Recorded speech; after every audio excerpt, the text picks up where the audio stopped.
We're going to start today off with talking about how to start a garden. And maybe you have a small garden and you want to expand your garden. But how can we use our own urban spaces, whether it's a home yard or more green space within our communities, how can we make that into food production? Because we need local food abundance.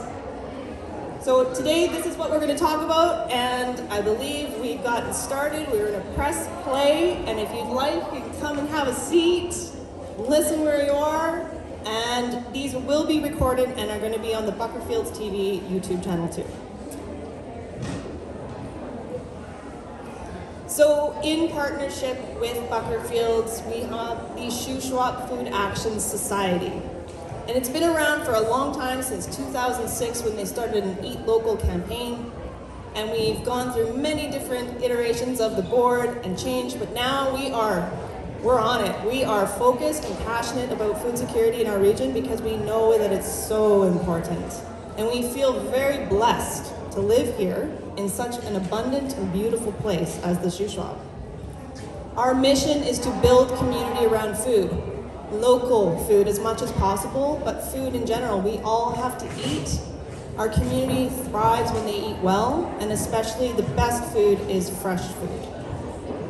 We want to support our residents to grow more of their own food because it is so important. It's a role we can play. But we also one of our biggest goals is to support our local farmers. We need local farmers here. It is really hard work. It's hard to make a living, and our biggest goal is to teach residents, but also be our farmers' biggest customer. So all of the projects that we do, we always buy local food. It is a little bit more expensive. We try to do what we can, but no matter what, it's super important to maintain our agricultural land here.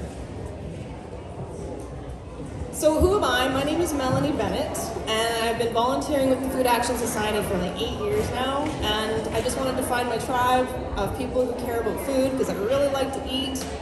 And so I started 8 years ago growing food on our family plot. So that's the Bennett family garden, just a small section of it. I'm blessed to have married into land, so I've been given a lot of leeway and free rein to do what I need to do. But I'm also a part of the community teaching garden. This is a teaching garden that is in North Broadview. It's called the Shuswap Community Teaching Garden. It's a partnership with the Family Resource Center. It's been there for 7 years. This is the 7th season. And we grow food to give to our local social agencies, mainly the Second Harvest, but to volunteers, the Family Center, whoever needs produce. So as you can see, this is one of our most recent harvests. We do a Harvest Tuesday every week, and this one here was one of our biggest. It doesn't even have all the squash in it yet either, so we've been growing a lot of food. Last year, well over 1,400 pounds went into the community. And then this year, we are also part of the Lighthouse Community Food Forest, which is, where are we? It's at the Salvation Army, over there, and that's an example of what a person could do with an average home lot. It's not that big. You can certainly grow food on lawns.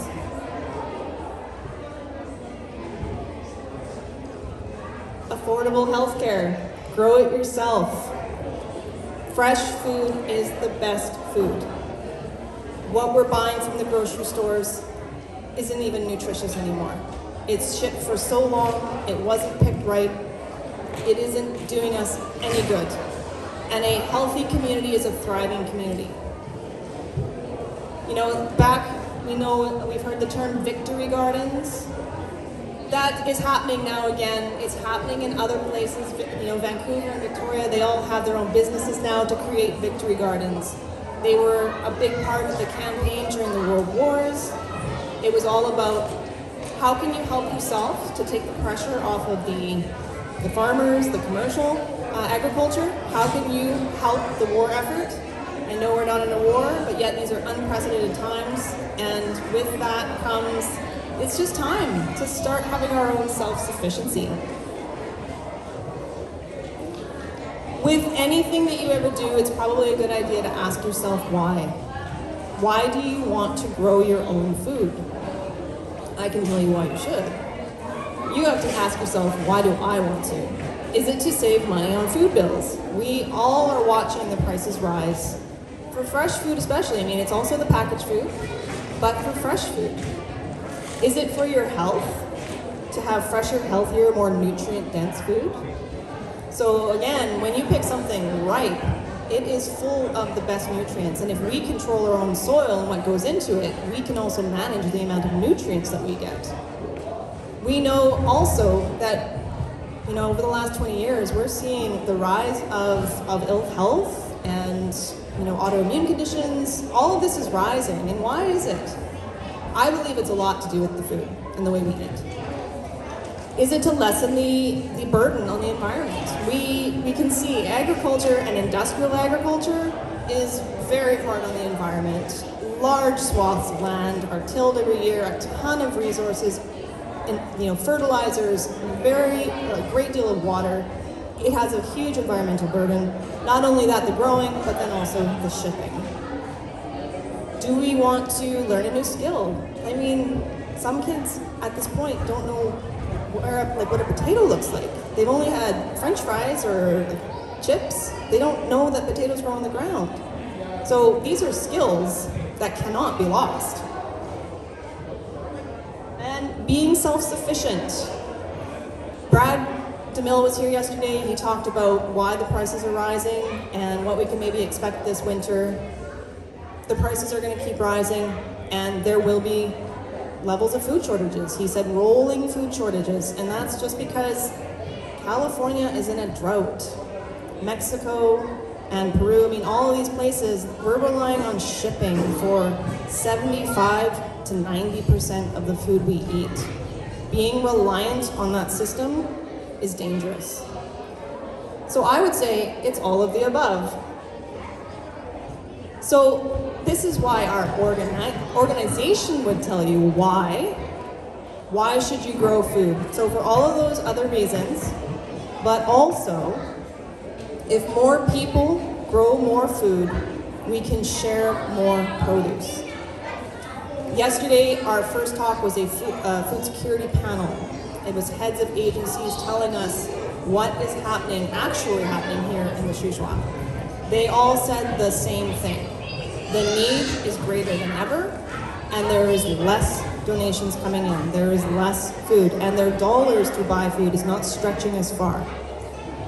Those needing the food are increasingly, we all may have perceptions on who needs help, but increasingly it is actually seniors, senior women especially, are coming in for help. They are being evicted from their homes so that the place can be renovated, and then their rent gets increased and they cannot afford it. And so it's a choice. Do I have a roof over my head, or do I have good food? And that is a very unfair choice. We also know that for farmers, it's becoming exceedingly high to actually produce food. The land itself, most farmers just can't afford to even buy the land. So they're paying a lease, and they're paying the inputs, they're trying to grow food, but it's increasingly more expensive. Some of them, we're actually losing farmers to go to Nova Scotia because they can buy a farm with a house for $250,000 and do their work that they are passionate about. So it's getting more expensive to grow more food, and we cannot rely on our farmers to say, okay, food banks, here's my extra food for you, have it, because that keeps cutting into their bottom line, and we can't have that. We need them to actually be able to make a living, so they stay. As a community, if we grow more food as individuals and share it, it is emergency food relief, and it's just a fact. We can't get away from it right now. We want people to become more self-reliant and self-sufficient. That will also take us teaching skills, because if we're relying on the government to do this, and social agencies who are already stretched, very minimally funded, nothing will happen. So if we want a healthy community, and if we want healthy members of the community, we will have to do it. And that's okay, because guess what? There's a whole bunch of us, and we can. There's lots of yards here, there's lots of green spaces, there's lots of fallow farmland. We can do it. They are my why. My 2 kids. They are maybe gonna come around here. We save money. I eat a lot of vegetables. I have a hard time going and buying 5 leaves of kale from the grocery store for $5. Actually, not kale, I don't like kale, Swiss chard. So I grow my own. And I'm concerned about their long-term health, of course. You know, these diseases and everything are getting younger and younger, so their long-term health and their immune health is very important. So we grow food, so they have nutrient-dense food.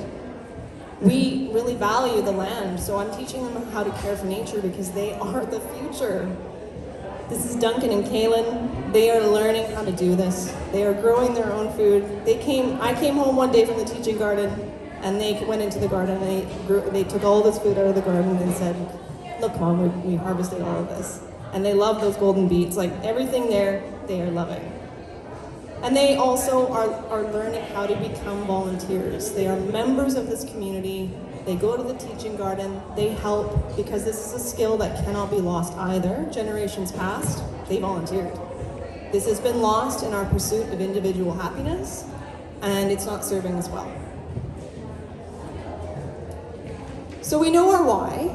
You have to decide what is your why. And it leads us on what to grow. So if you're trying to save money, generally what you want to do is, what do you buy the most of? And if you buy the most of that in the grocery store and you can grow it here, grow that. Or what costs a lot of money? This year, Brad was saying at DeMille's, it was $65 for a flat of blackberries. Can you throw in some canes of blackberries? We love blueberries, so we grow blueberries. Those are very expensive to buy, so let's grow them.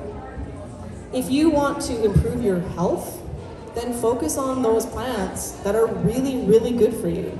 Growing a bunch of greens that you can then dehydrate and powder and add to absolutely everything that you make, even just a teaspoon of greens dehydrated is a ton of greens. It's a lot of nutrition. Medicinal plants. You can grow a lot of echinaceas and make your own echinacea tinctures. You can grow your own elderberries. Like all of these things can be grown yourself.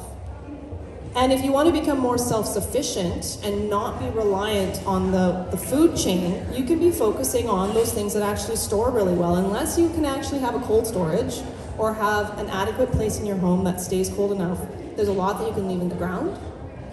And there's many things that last well. I wanted to and I forgot. I should have brought some of the squash, the winter squash that I still have in my basement that was from last year.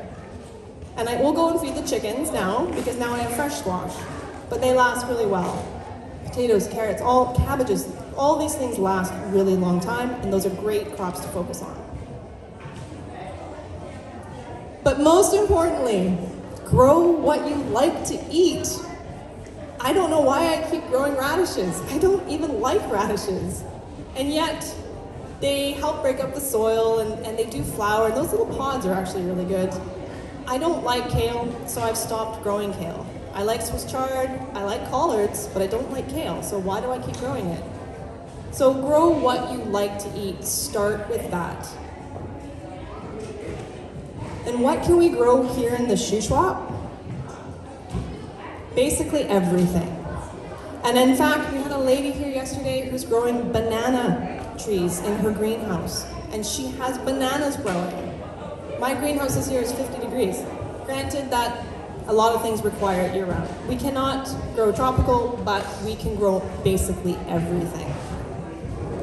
So we are a zone 5B, 6B now, closer to the lakes. And we have approximately 120 growing days. So on the back of every seed package, it usually says what's your maturity date that you need, and that's what you do, that's what you look for. And if you can build a greenhouse or do any kind of season extenders, you can grow many more things sooner and later. We have lots of water, we're so lucky. When I go out and water and I think about the drought-ridden places that really don't, or farms that don't have water, it makes me feel really blessed. We have a lot of water here, we have adequate rainfall, good soil, and a temperate climate. So we can grow a lot of food here. This is such a beautiful picture. And the camera can't really see it, but this is Tasty Acres up on 30th Avenue Northeast. I mean, it's such a fine example of just a beautiful garden that you just want to spend time in. So think about what you and your family like to eat.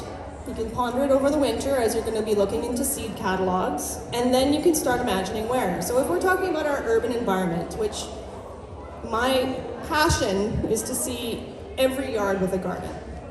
If you have a yard, you can have at least a few garden spaces. So, but where? Would you do it in the front yard? Would you do it in the backyard? When we looked at permaculture, which is a method of growing and learning about nature, there's 12 principles. And the very first is to observe and interact. If you've been looking at your yard and wondering, where can I do this? But that's what you do need to do. 80% planning, 20% doing. Oh, look, my parents came. So where has enough sun, access to water, a level-ish area, but there's ways around that, and proximity to your home. You want to see your garden. It's a beautiful place.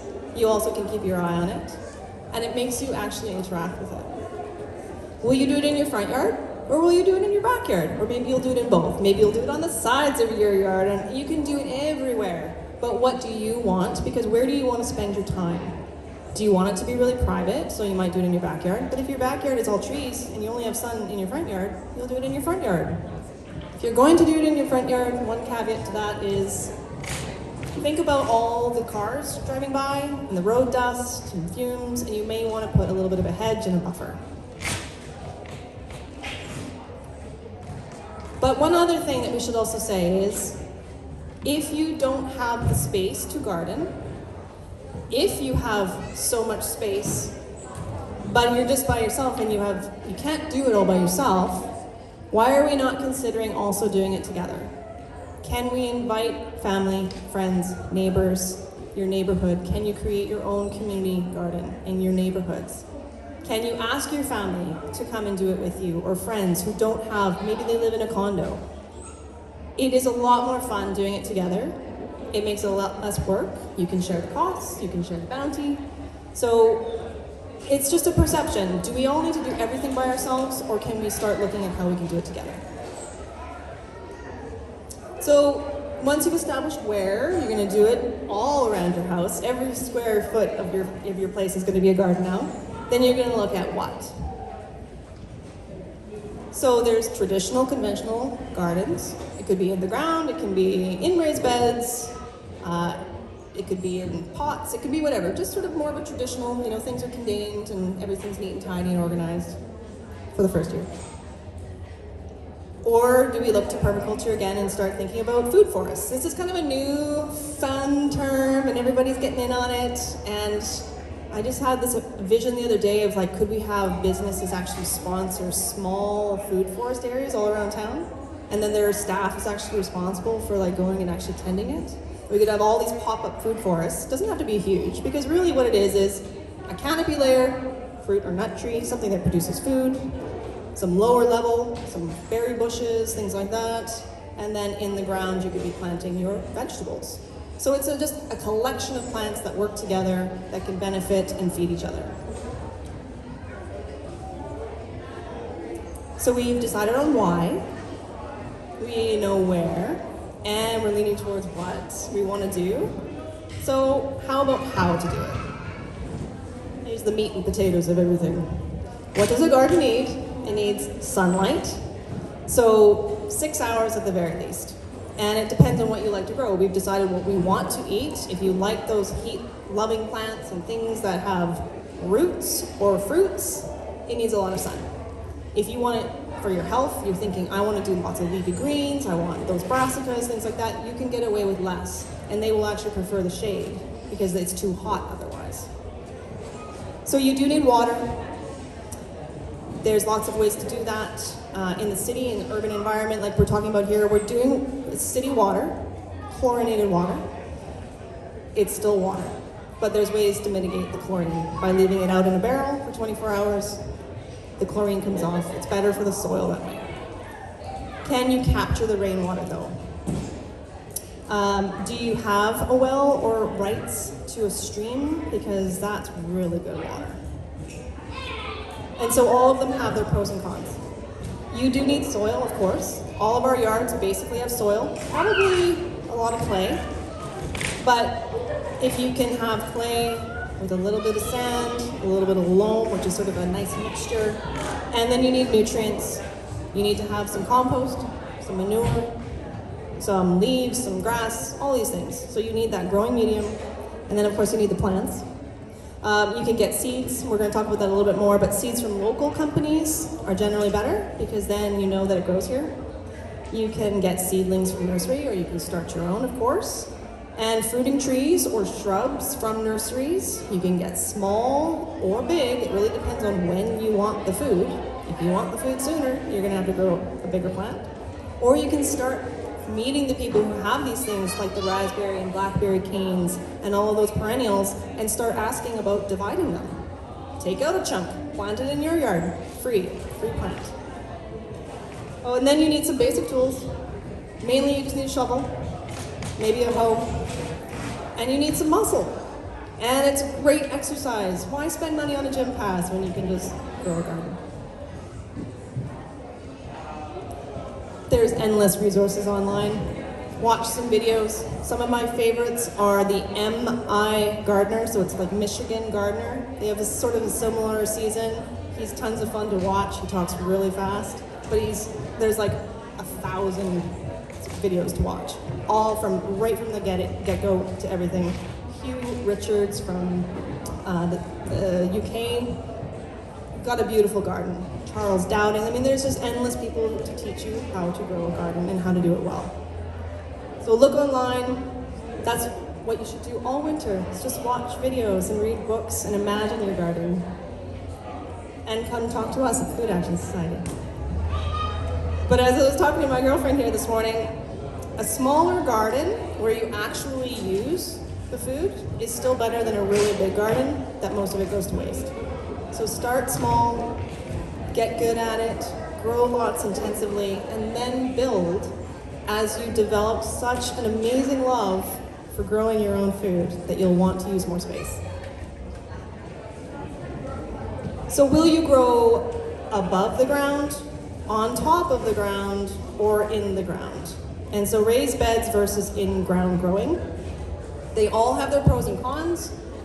Some places are better adapted and suited for it. As we get hotter and hotter and we have less and less rain in the summer, these are things that you do have to think about. So different crops will also be better suited for different mediums. And then you also have to ask, do you really have the access and the time and the way to get any materials? Like if you wanted to build a hugelkultur, do you have the ability to go get all that wood and all the materials to actually build it? So raised beds.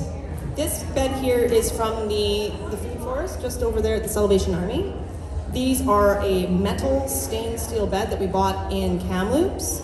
And we were amazed and astonished by the growth this spring when so many people were like, nothing is starting in my garden, it's so slow because it was cold and rainy. These beds were like, poof, everything was up because they warm up faster in the spring.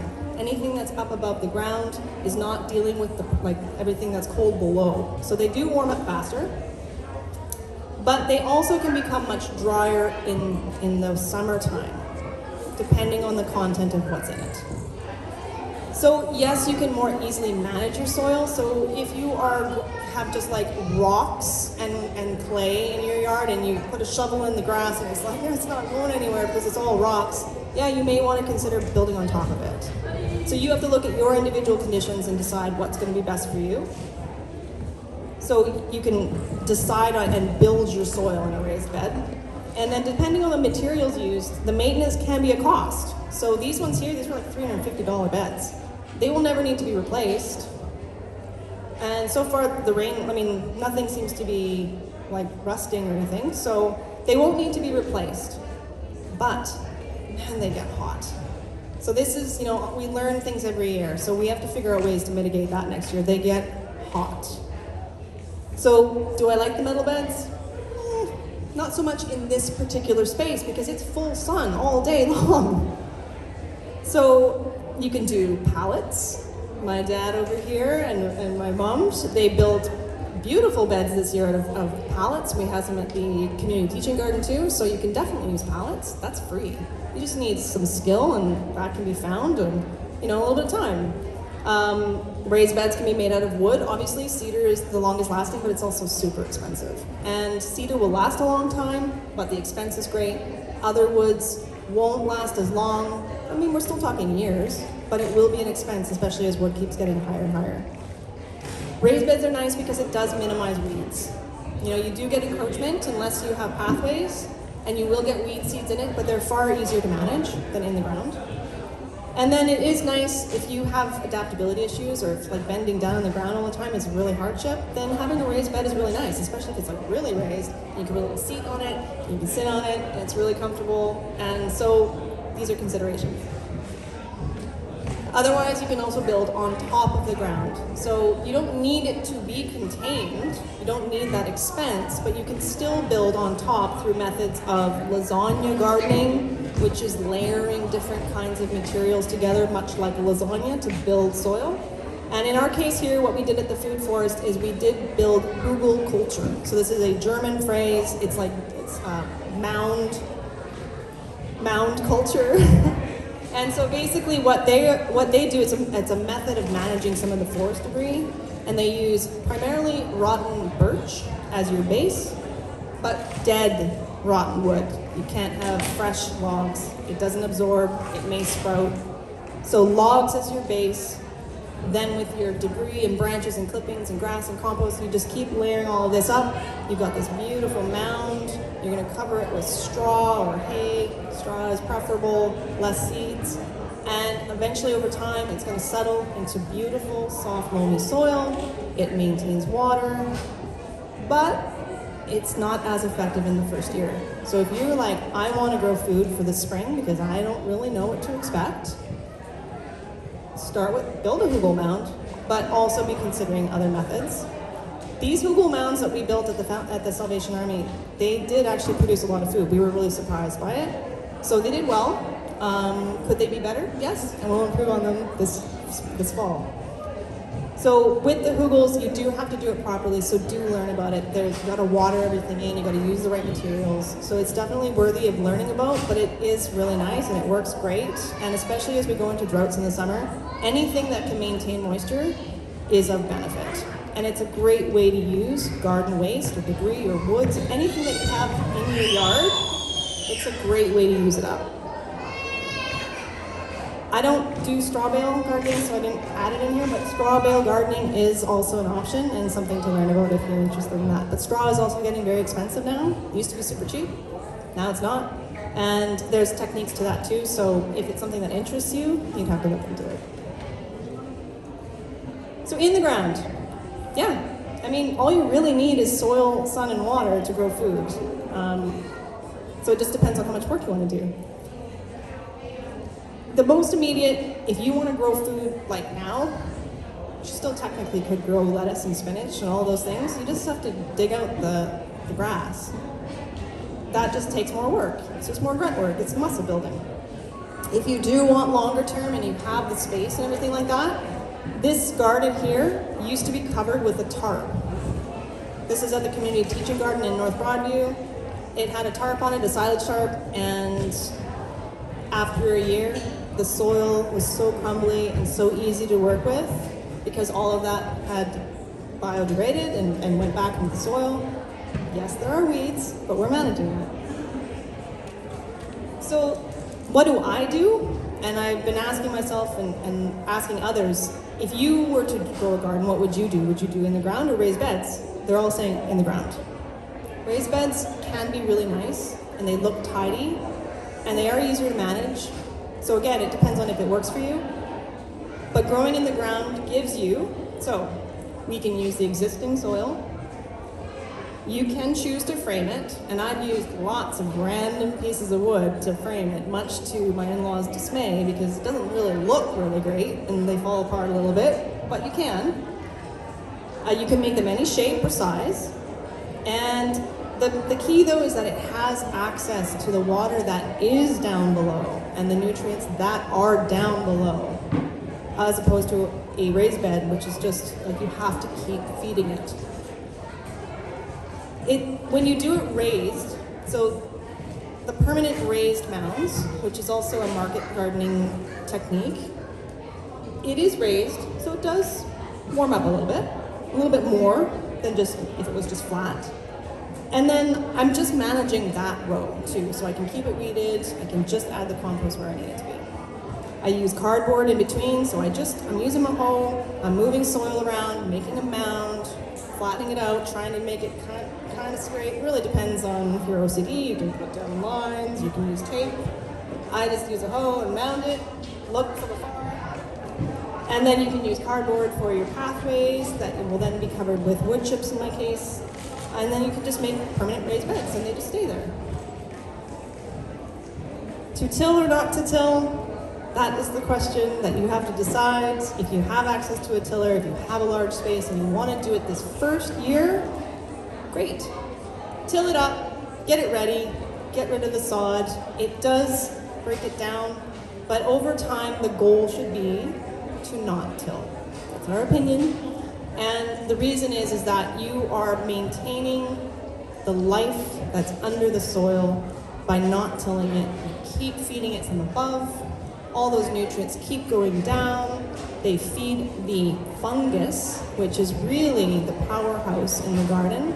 That's the mycorrhizae. It's all those white filaments that are in the ground as you lift soil up. It's the fungus that feeds the plant the nutrients. The plant brings the sugars down. It takes and photosynthesizes, puts sugar. The fungus eats the sugar and transfers nutrients. The fungus is key. And every time you till it up, you rip it all apart. So you just gotta keep feeding the soil, no till. And you don't have to start this way either, because you can use tarps. So black silage tarps, you can get from dairy farmers, you can get from anybody who feeds animals may have excess tarps, because once they cut it to remove it from their silage bale, it's just waste for them, so it's a free resource for you. Market gardeners buy large rolls of it, and they cover entire fields for a year, and then make it into a garden the next year. Old tarps though, that have holes and are no longer useful, anything that you can cover the ground with. Cardboard, go to the appliance stores, like the Brick and City Furniture, get the big pieces, because dealing with little pieces is so time consuming, and weeds end up growing up. Recycled newspaper, thick slabs of newspaper, there is nothing growing through that. It's amazing, because plants can grow through concrete, and yet I don't know why they can't grow through newspaper. I'm sure they can. And straw, but again, straw is getting really expensive, but you can cover your ground with straw. It suppresses weeds. And the last one that not quite there yet. You have to manage the grass though. If you want to enjoy gardening and not be a slave to your garden, managing your grass from the get-go is really important. Now it is beneficial. I love using grass clippings for mulch, and you can make grass clipping tea. There's an entire, I can't remember the Japanese term for it, but you can make a tea from grass clippings and pour it on your plants. Very, very high in nitrogen. But it's also a liability. It's taking away the nutrients in the water from your plants. Have I gone over my 30 minutes here? Oh. Wood chips. So the Back to Eden documentary is a really great documentary. And it's an incredible method, because you think about it, you think of a forest. Does a forest actually need anything? No. Everything falls and the wood decays and the soil is beautiful. You dig a handful of soil from the forest and it's soft and it's loamy and it's beautiful and it's nutrient rich. So wood chips are a great addition to the garden. Wood chips versus wood mulch, those are different things. So bark mulch, which you buy from a landscaping company, that's just the bark. It's expensive, it looks nice, and it does its job by suppressing weeds and keeping the water in. But wood chips should be a free resource from tree topping companies. Typically they're quite happy to have a location to come dump the wood chips off, because it saves them from going to CSRD dump. But this is becoming very popular, so if you want this kind of method, you should call around and start talking to the tree topping companies and let them know that you're interested, so that if they're in your area, they can come and drop off a load. So wood chips have the green material as well because it's the branches, it's the leaves, it's the needles, it's everything chipped up. And that gives you a better carbon and nitrogen ratio. So that's where it's better than bark mulch. It is specific though. You want to learn about it before you use it because just throwing wood chips onto the ground and then thinking you're going to grow plants and seedlings from it is not going to work. It does need to break down a bit, or you need to add a lot of compost, nitrogen to the soil, because it takes the nitrogen from the surface of the soil to start breaking down the wood chips. So for seedlings, like if you're planting seeds, they're going to be really stunted. They're going to have a hard time growing in that. But it's a start. It's a way to start. You get a pile, you layer it on the ground, you've put down see you here with this picture, you see the cardboard down, that's your first layer. The wood chips holds it down, they all break down, creates soil. So worthy of watching the Back to Eden documentary. You do need a lot of compost. So if you want to start a garden, start a compost pile today, like right now. So you can just put a pile of stuff in your yard. You can build, and in this case, this is our compost system at the food forest, using pallets. Now this one is a little bit more robust than the one I have at home, which is just pallets created into 3 bays, which I learned from my grandfather. And it's a system where you rotate your compost into the next bay. It's contained, it's tidy, and it is a way that you can actually produce a lot of compost. But it does have to be, you have to learn about making compost. There is a science to it to make compost fast. That's the difference. If you don't care and you have time, you can let it sit there for a year. But if you want compost fast, there are methods and techniques to making sure that it actually produces. But you do need a lot of compost for your garden. If you're going to keep adding and feeding your soil, which is what feeds us and gives us nutrition, is the soil. So pallets are free. In an urban environment, we do have problems with pests and rats. And so it's something you have to think about. That's why we have the Spa Hills compost bins for your meat and everything like that. They're enclosed. And so this actually has wire on the inside to repel and stop the rats from coming in. So you have to think about this with making your own compost system in your yard. If you're out in the outskirts and you have space, it's still an issue, but not as much in our actual urban environment here. When you make your own compost, you actually know what's in it. There are a lot of compost companies. Where do you get compost? To start a garden, you will probably have to buy it. You won't have enough to start. Buckerfield's our sponsor here. Of course, they sell compost and now they have bulk compost, and they're a very reputable company, so you can trust that the compost is good. You can also get it at Pedro's, Green Farms, Blackwood. I mean, there's a lot of places you can get compost, but I really encourage you to call the compost company and talk to them. Ask them what's in their compost. If you are concerned about biosolids, which is basically human waste, which will be added to things like Ogo Grow or Nature's Gold. I can't remember which one. Do you remember? Anyways, biosolids are human waste mixed in. I appreciate the purpose of using human waste when it's like your own. But if you're using like everyone's, the pharmaceuticals don't come out of the human waste. They can't filter that out. So I won't use it, and so you need to phone and actually ask, do you have any biosolids in your compost? What goes in your compost? And because I don't particularly want to say who I like the most for compost, I want and encourage you to phone, because I don't want to slander anybody. Make your own, you know what's in it. So you've created your beds, you've added compost, and you're ready to plant. Do you do seeds or seedlings? Well, you do both. And because both have their purpose. Seeds are inexpensive, and in fact, we have free seeds for anybody who's here today. And Wise Woman Seeds donated a whole bunch of her seeds too, and these are open source heirloom seeds, so you can certainly help yourself. They should have a good 75% germination rate. Seeds are less expensive, they go further. Seedlings though, especially if you just want to try a few things, just go buy a couple of seedlings. You don't need an entire pack of 18,000 seeds to plant 2 peppers. So you can certainly buy your seedlings, you can start your seedlings. Some are better transplanted, like your melons. You need that to be a plant. If you want to grow it here, it has to be a plant. So it needs to have been started and transplanted. Otherwise, it will never have time to grow into a melon. But carrots and beets and things, they do better by direct planting because they like to just stay where they are. They want to put down roots and they want to grow from there. They don't like being transplanted. Yeah, that kind of covers that. Except for where should you buy seeds? So like we already said, you should buy it from your local sources. So Buckerfield brings in seeds that are meant for our region.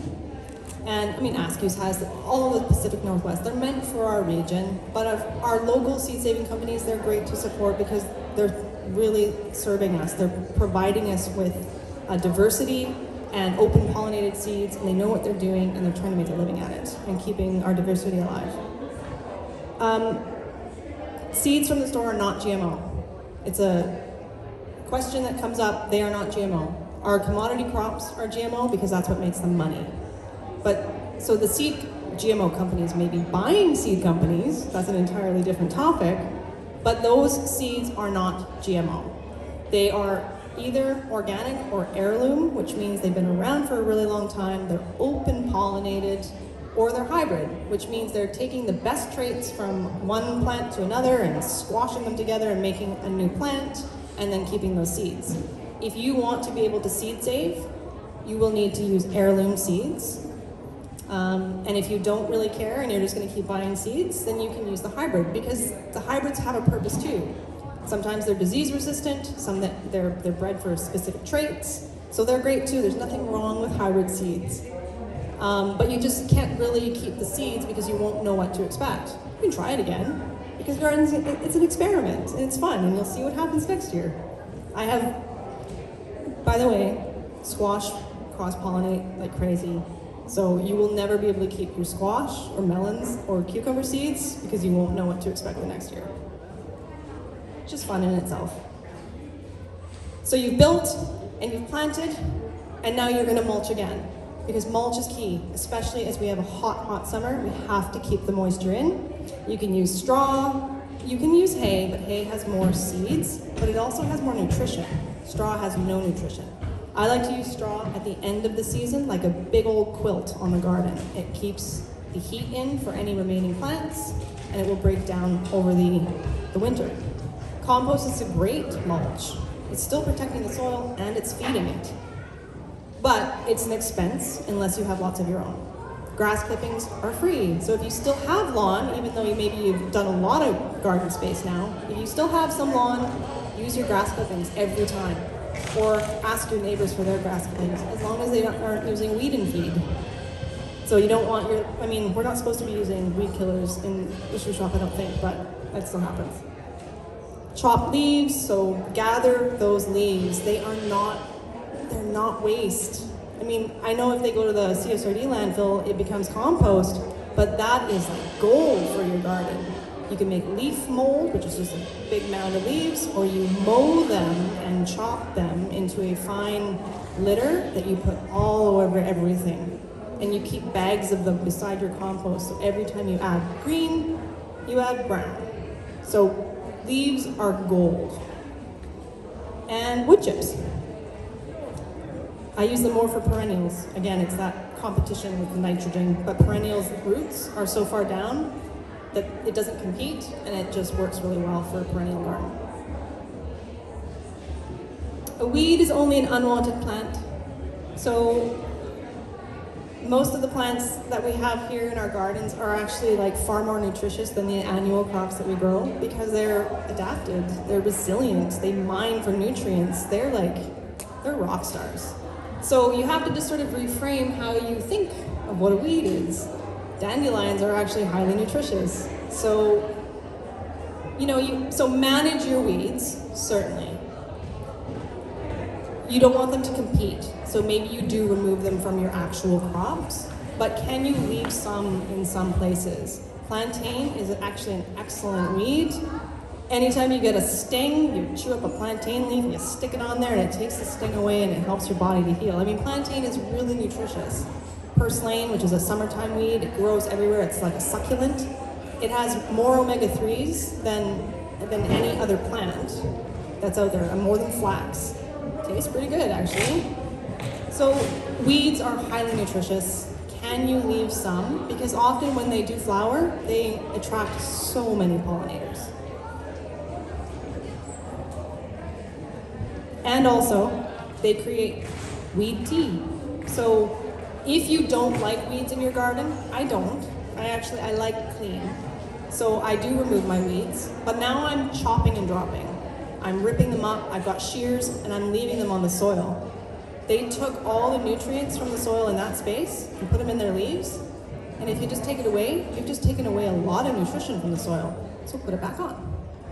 Or you put them in a big barrel, you add water, you leave it sit for a couple of days, it kind of starts to stink, but then you actually water that into your plants. And it puts all of those vitamins and minerals back into your soil. Last, you need water. So again, we kind of already talked about this. City water, rainwater, well water, spring water, gray water. Take your pot of water that you just boiled some potatoes in, water your plants. Does it need to go down the drain? You could reroute your system if you have that ability so that your dishwater, I don't know how you do it. You'd have to look into gray water systems, but even if you're not using non-toxic, if you're not using toxic like chemical cleaners, like from your wash, or you can collect that water and feed your plants. So if you're away a lot and don't want to tend, have irrigation, have a timer. If you want to do this because you love it and you want to be a part of your plants and you want to watch for pests and you want to watch it grow, hand water them. Get out there with a hose or your watering can and water them. And if irrigation is too much of an expense, because it is, sprinklers are great.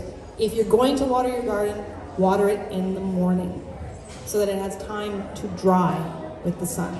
And the plants will have the water then during the heat, but at night is not great. That's actually where you can start to develop diseases because it stays wet overnight in the warm, humid evenings of summer. The general rule is water more deeply, less often than watering only a little bit. Spraying it with the hose does nothing. You have to be there for like 3 minutes if you want to do that. If you actually want it to penetrate the soil to where the roots are, it has to be watered. But if you water deeply, less often, the water goes down. The plants, when it does dry out a little bit, they will reach down further with their roots for the water that's there, creating a stronger plant, a bigger, more robust root system that will mine deeper for nutrients and water, create sturdier plants and less intolerance to drought. If you're only watering on the surface, you get very weak roots because it just stays at the surface. Why does it have to work hard? But then you go away for a couple days and they can't manage. The water is dried out, they're gonna die. So more deeply, less often. And last, what about when? Now!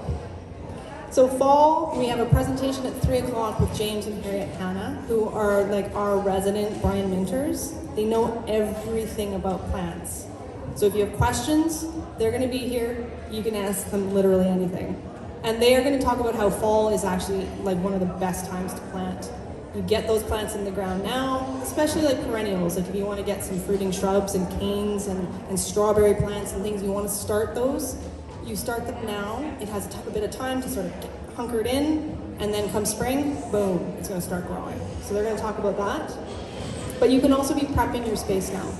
It's a bit cooler, which is thank goodness, and you might have a little bit more time, and so you start your garden now. Maybe this is when you get your tarps down. This is when you start killing that grass, getting it to biodegrade, and then you can even start building your rows.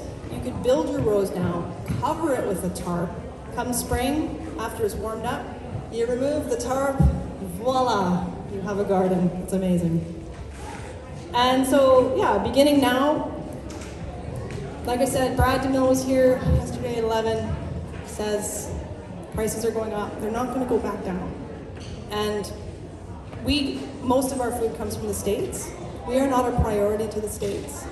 Because if the States and the shipping is so expensive that they don't want to bring food up here because they have nothing to bring back. These trucks want to be full both ways. So they will be prioritizing shipping in the United States all around itself because they can bring things back. We are not a priority. Smaller towns are less of a priority than bigger towns, which has bigger purchasing volume. We cannot be reliant on the industrial food system anymore. So we have to grow our own food. There's no way around it. It's time. It's so good for us. It's good for our bodies, it's good for the environment, it's good for our pocketbook, it's good for our community, it's good for the earth, the pollinators, it's time. So get it ready. Be ready for spring. This is the year. Canning, we've got these resources. The Food Action Society, we want to teach people these skills. It's been challenging over the last 2 years. Obviously, everything's been shut down. People don't want to get together, but we're ready. We want people to be invested with us. We want volunteers, people who have skills to teach others, to teach kids. This cannot be a lost skill. So we gotta grow our own, we gotta preserve our own. Afka Zonderland is the next presenter. She's gonna talk about, we just grew all this food, what are we gonna do with it? She is a masterful preserver, Okanagan Rossum. She makes the dehydrated fruit crackers. She's going to talk about that, and she's going to talk about fermentation tomorrow. Shorten your food chain. This is the system we're at right now at the very bottom. Food's grown somewhere else, it goes to a processor, then it's shipped again, then it goes to the grocery store. By the time it's to us, it's 2 weeks later. There's no nutrition in it. It may look okay, but there's no nutrition in it. So we got to shorten it up from the home garden to our plate. It is so satisfying. Going out into your garden, picking your meal, it's so satisfying, and it tastes so good. I don't remember what the last slide was now. But it doesn't matter, I've talked way longer than I was supposed to. I could talk for hours about this stuff. And I just really hope that more people will do this. We can grow more, grow enough for yourself, certainly. Start small, but if you can grow a row for your community to share to our local food banks, they need it. If we want people to be healthy so that they are more resilient in the face of any illness that comes our way, they have to eat well. And most work here at the very beginning of this talk, our social agencies have more need than ever, less donations. There's more seniors than ever needing food assistance because they cannot afford the rent and the food. More working families. There's families working 2-3 jobs. They still can't really afford good food. We're not talking like boxes of Kraft dinner and cans of tuna. That does not a healthy person make. So, and also, like I said, we can't rely on the government for this. There's funding for food relief, but it's to buy canned industrial processed foods. That's it. It's not subsidizing our farmers so that they can produce more for our local food banks. So unfortunately, y'all, it's up to us. It's up to us who care. It's up to the moms and the dads with kids because we care. And it's about all of our community because we can do it. We've got lots of land. We live in an incredibly beautiful place. We have everything we need to do this here. And we have lots of people and time and resources. And I think we can't squander that. There are so many places in the world who don't have this. Just imagine yourself in like urban Detroit. Food deserts. They can only go and buy groceries at a convenience store. That's their reality. So we have this, and we can do this, and I invite you to do it with us. You can learn more at the Shuswap Food Action Society, and you can become a member and a volunteer. And if all else fails, please grow your own food. And if you can share some, please do. Thank you. Does anybody have any questions?